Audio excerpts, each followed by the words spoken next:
I think it would get pretty damn lonely after a while. So I pre-ordered Never Dead thinking it was going to be a pretty sweet game. It's not. You play as this guy named Bryce Boltzmann who's been cursed with immortality and has been alive for 500 years. He has been cursed by this demon guy named Astaroth, who is also called the Demon King, and he also killed Bryce's wife.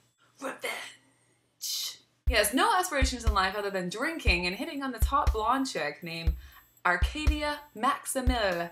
Kinda sounds like a porn name. She works for a company called National Anti-Demon Agency, which also stands for NADA, which is exactly what this game's gonna offer you.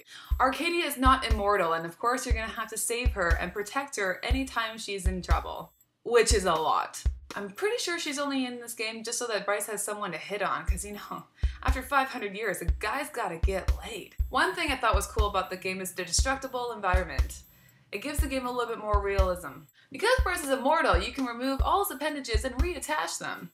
At first I thought this was cool. Your head will roll around and collect body parts. You can take off your body parts and chuck them at enemies or use them in puzzles in the game. Or you can just do it because you're bored and want something to do. After the millionth time of doing this though, it kind of loses its fun factor pretty quick.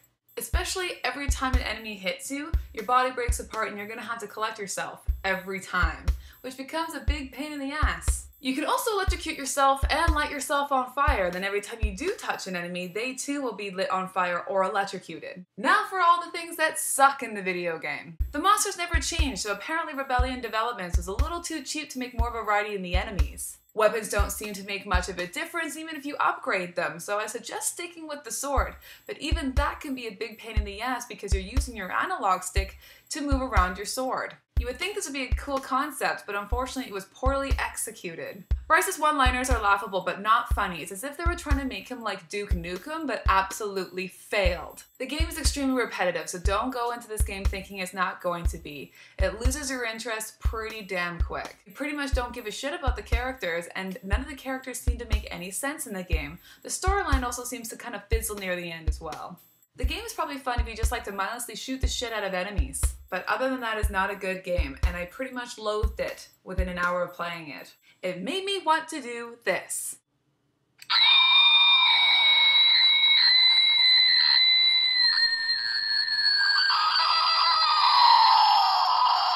It made me want to stick my foot in a fucking bear trap. If you're still curious about the game and really want to check it out, then borrow it from a friend or find some free way to play this, because trust me, it is not worth your gamer dollars in the slightest. I'm still pissed about the fact that I had to pay for this game in the first place. Thanks for watching my review, hope you liked it. This is pretty much how the game made me feel once I was done playing it. Blah. Subscribe to my channel, TheNerdyNetty, like me on Facebook, Facebook/TheNerdyNetty, and follow me on Twitter @NerdyNetty.